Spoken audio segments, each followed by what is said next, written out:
queria agradecer o convite, cumprimentar a todos, em especial Cadu e Ayrton, pela condução da revisão e atualização da NR7, que não é um trabalho fácil e que ambos conduziram com maestria. Tá? Eu vou compartilhar minha tela com vocês. Eu vou me ater, obviamente, às mudanças que ocorreram em relação à questão de avaliação periódica, tanto do ponto de vista radiológico quanto espirométrico, né? Nesta versão da NR7 foram colocadas num anexo próprio, né, que é o anexo 3. Enfim, vamos nos concentrar em relação ao que foi modificado. Só, assim, historicamente, na NR7 de 94, que foi a primeira, foi publicada na gestão do Dr. Zurre Randar, no Ministério do Trabalho, na época, nós já havíamos incluído uma série de parâmetros em relação a radiografias periódicas e espirometrias. Mas aquilo estava colocado numa tabela e com poucas indicações em relação a aspectos técnicos, e eu diria para vocês que tanto a questão das radiografias quanto das espirometrias demoraram muitos anos para que, vamos dizer, os serviços de medicina do trabalho, de saúde ocupacional, conseguissem entender um pouco melhor e incorporar nas suas rotinas, né? Muito bom. Esse anexo 3, ele estabelece condições técnicas e parâmetros mínimos para a realização de radiografias de tórax em programas de controle médico em saúde ocupacional de empregados expostos a poeiras minerais, de acordo com os critérios da OIT. E também espirometrias para avaliação da função respiratória em empregados expostos a poeiras minerais e para a avaliação de empregados com indicação de uso de equipamentos individuais de proteção respiratória. E o objetivo que nos balizou em relação a esta atualização da NR7 foi revisar os procedimentos, né, que estavam constantes no quadro 2 da NR7 de 94, e incluir, revisar e complementar algumas portarias referentes à avaliação radiológica que foram sendo emitidas nesse vácuo, né? Se nós pensarmos que nós temos 26 anos de NR7 e que neste período houve, vamos dizer, só a edição de algumas portarias em relação a alguns assuntos específicos, né? Isso aí realmente é um exercício de tempo muito grande, né? E neste período tem 3 portarias importantes, duas delas no ano de 2011 e uma no ano de 2013, que auxiliaram no entendimento em relação à questão da avaliação radiológica periódica e que nesta versão atual já estão incorporadas no anexo 3. Tá?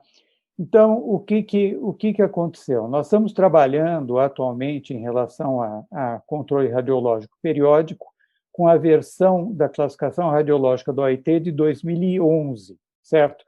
Essa classificação ela é exatamente igual à classificação de 2000, só que inclui um capítulo específico sobre radiologia digital. Como vocês todos sabem, radiologia digital hoje é disponível em praticamente todos os serviços de radiologia no país, certo? Então, ao longo destes anos, essa transição foi se dando gradativamente. E mais um dado histórico, nós estamos falando de uma classificação radiológica que tem 90 anos. A primeira classificação radiológica da OIT é de 1930, e nós estamos numa subedição da 8ª revisão. E é muito interessante porque a classificação radiológica da OIT historicamente vem sendo modificada de acordo com as pneumoconioses no mundo, né?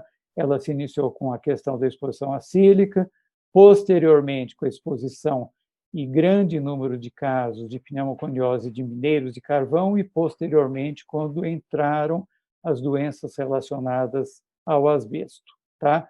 Então, a classificação radiológica, ela hoje, quando se compra, vamos dizer, esse kit ele vem em duas formas. Vocês podem adquirir o jogo que eu estou apontando aqui em relação a que vocês têm um jogo de radiografias padrão, quando vocês fazem a interpretação em negatoscópios. Existe uma versão também, que é uma versão digital, que são as mesmas imagens que foram passadas para formato DICOM, que é o formato oficial de imagens radiológicas médicas, que devem ser lidas em monitores de qualidade diagnóstica. Não é em monitor de notebook, nem em monitor de computador de mesa. É monitor de qualidade radiológica, e isso tudo está muito bem especificado dentro do anexo 3. Tá? E foi também salientado nessa revisão a necessidade de se utilizar uma folha de leitura padrão quando a gente faz a interpretação da radiografia. Essa folha de leitura padrão, ela não é uma folha obrigatória. Esse aqui é um modelo que nós desenvolvemos na Fundacentro, que é um modelo de domínio público, de livre acesso, mas o importante numa folha de leitura é que ela contenha todos os itens relacionados à classificação radiológica. Tá?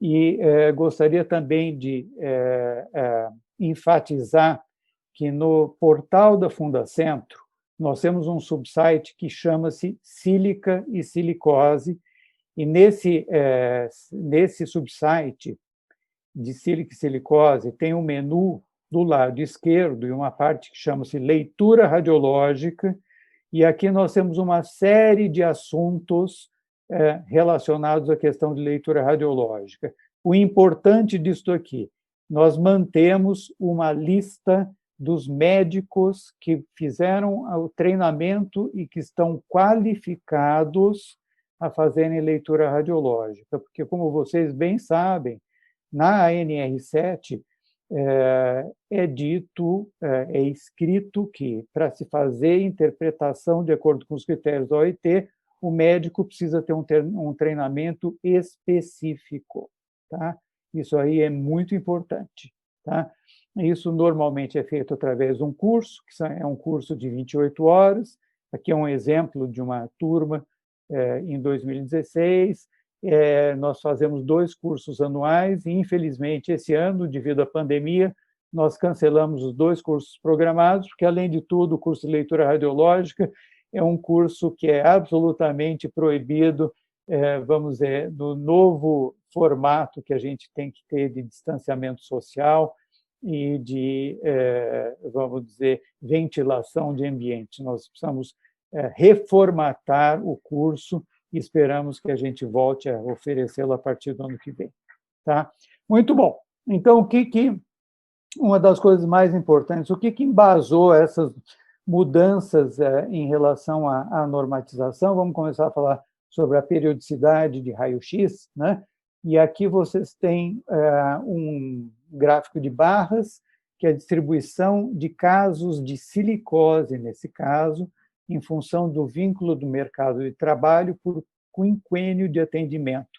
Esse é um trabalho compilado com dados do ambulatório do Hospital das Clínicas da UFMG, feito por uma colega nossa, pneumologista, a doutora Ana Paula Carneiro, tá? Em que ela fez um gráfico que é extremamente ilustrativo. Tá? Isso são quinquênios de atendimento, o número de casos de silicose diagnosticadas e qual era o vínculo desses trabalhadores. Então, a gente pode ver claramente que, ao longo dos anos, ao longo dos quinquênios, a freguesia e o número de diagnósticos de silicose diminuiu proporcionalmente em trabalhadores do mercado formal, e ao passo que trabalhadores do mercado informal passaram a ter vamos dizer, um percentual muito importante. Então, o que mostra esse gráfico para a gente? É uma coisa muito simples. A epidemiologia das pneumoconioses mudou. Tá? Então, a partir dos anos 80 e principalmente dos anos 90, boa parte das empresas, e nós estamos falando aqui de empresas de grande porte, melhoraram as condições de exposição a poeiras minerais e passaram a ter um controle muito melhor. Consequentemente, o número de casos de pneumoconiose vindos do mercado formal, mais uma vez, principalmente de grandes empresas, diminuiu, dando lugar ao aparecimento de casos de pacientes no mercado informal, onde o controle é muito menos rígido por uma série de motivos, mesmo porque é um setor de trabalho cujo acesso à informação, a serviços de saúde, é muito limitado. Então, a epidemiologia mudou. E os grandes produtores de pneumoconiose, vou dar 2 exemplos, mineração de ouro no estado de Minas Gerais, mineração de carvão no estado de Santa Catarina, o número de casos diminuiu sensivelmente. Tá? Por esse motivo, nós propusemos uma alteração na periodicidade dos exames radiológicos para empregados expostos a poeiras minerais. Esse primeiro quadro, exposição a sílica e asbesto, tá? E nós fizemos uma proposta que foi aceita, que é dividir, vamos dizer, em empresas que fazem medições ambientais quantitativas de forma periódica e aquelas que não fazem. Então, para aquelas empresas cujas medições estão abaixo de 10% do limite de exposição ocupacional, e aqui, mais uma vez, isto aqui ainda não está determinado, porque vai constar da NR9, e o ideal seria que a gente tivesse já a NR9 pronta nesse momento, tá? Mas ela vai vir em breve. Uma radiografia somente na admissão, não é necessário que se faça radiografias periódicas.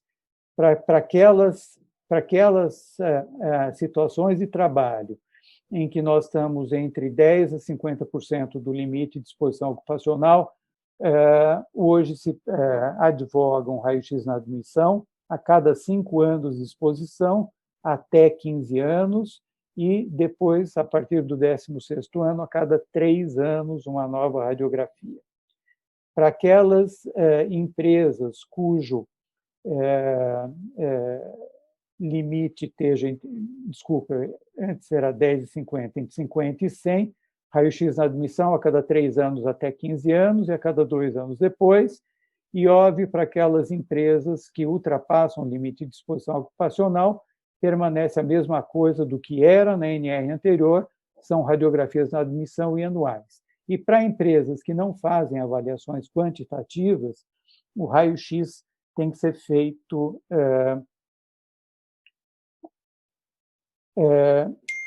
a cada 2 anos de exposição e até 15 anos e anual depois. Ok.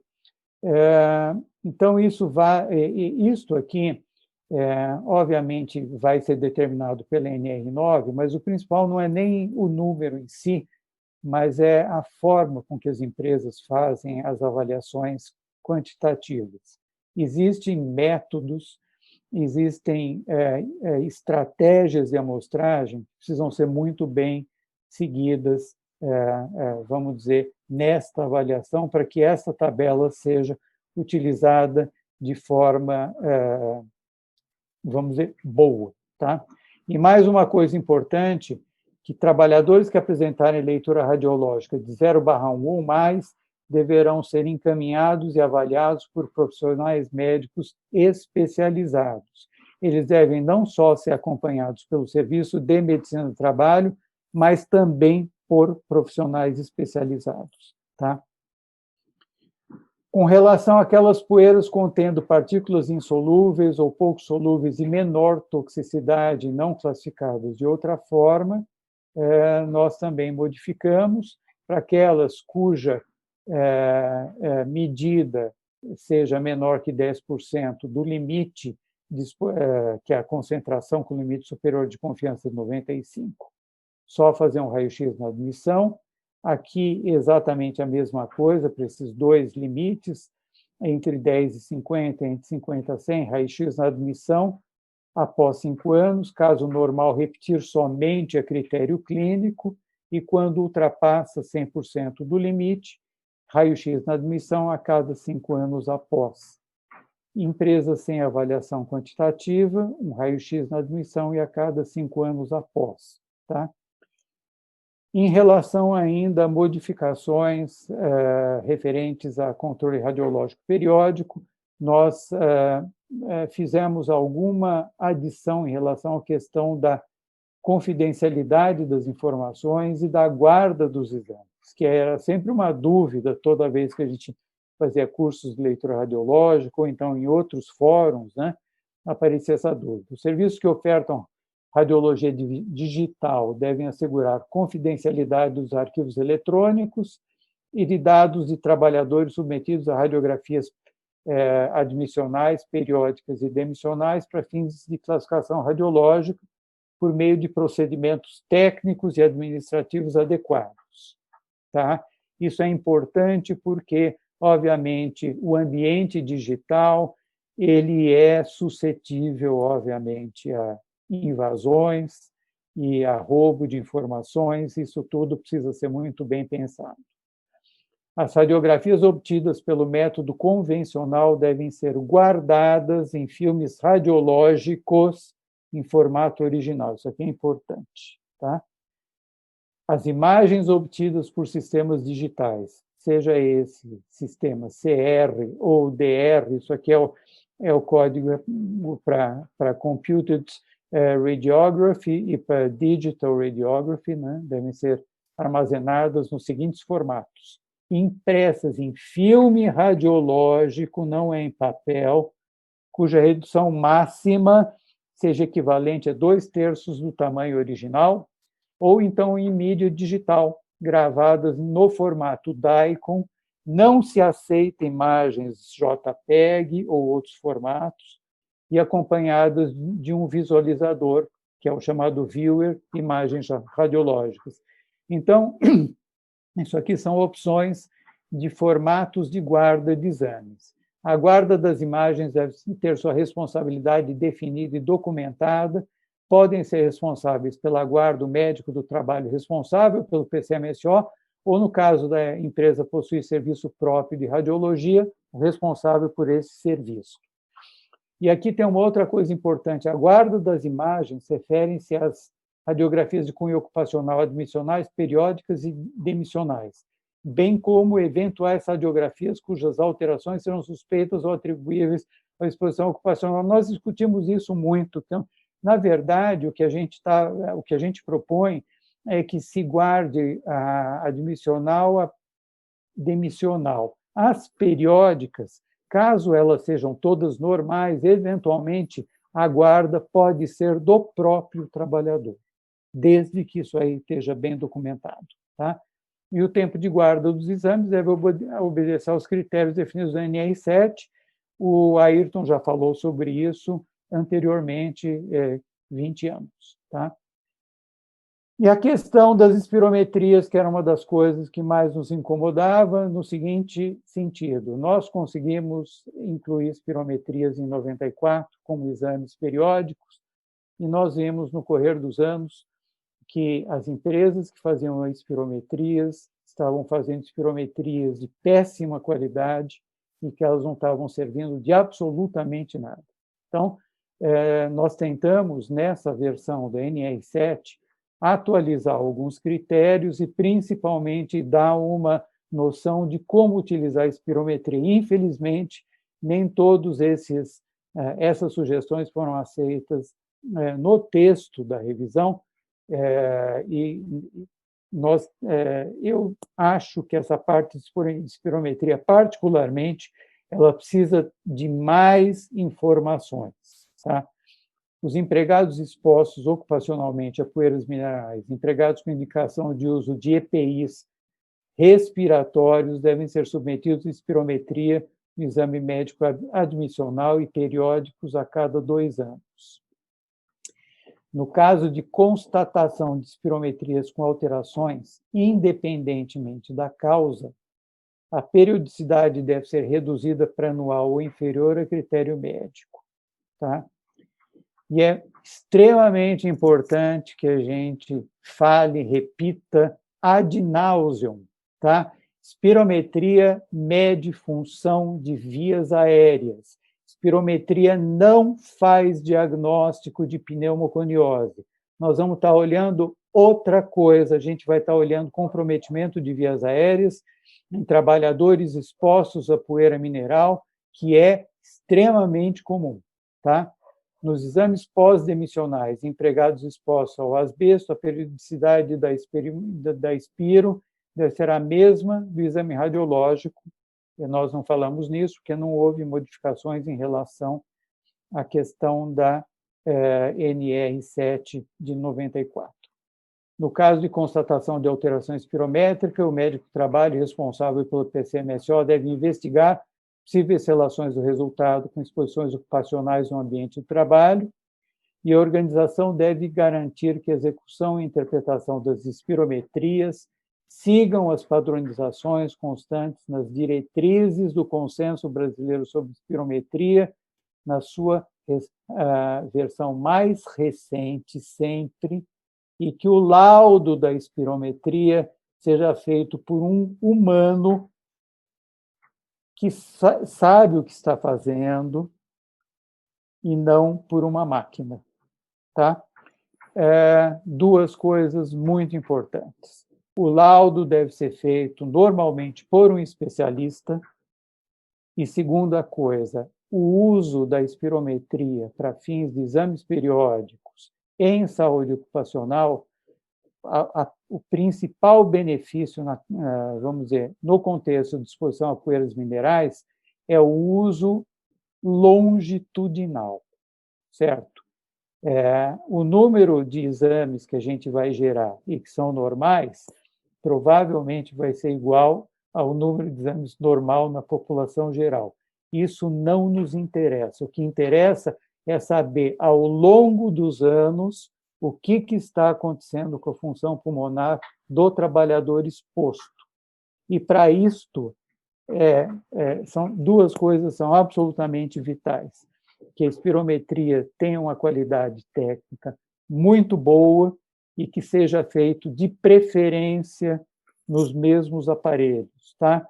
Nós estamos cansados de ver por aí, vamos dizer, oferta de serviços de espirometria a preços absolutamente aviltantes, com interpretação por telemedicina, enfim, que a gente não sabe qual é a qualidade desses exames. Então, isso aqui é extremamente útil, desde que seja bem utilizado, tá? E eu agradeço mais uma vez o convite e me coloco à disposição para discutir e para responder eventuais questionamentos. Muito obrigado.